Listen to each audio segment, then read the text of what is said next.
My name is Dongwei Wu. I'm studying biotechnology in Professor Jan's Kurreck group at Technical University of Berlin.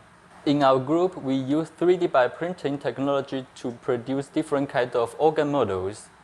And my topic is to use 3D bioprinting to produce different kinds of cancer models for different organs. And actually, we can use this kind of cancer models to test anti-cancer drugs, and they will tell us whether this drug is promising or they are just to kill all of the cells and has a lot of the side effects. The biggest challenge of my topic is how to develop the cancer models which should be functionalized, reliable, as well as economical.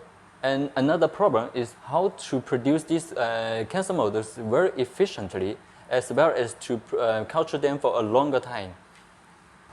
And for this reason, we recently also incorporate the vascular system into our cancer models. As we know, the vascular system is very important for the human body, and therefore, for our cancer model, we also have this function, and we want them to mimic the real vessel blood in the body. And for this kind of cancer model, we can print them very small, much smaller than 1 euro cent. Actually, this is very important because we can directly print them into the 24-well plate.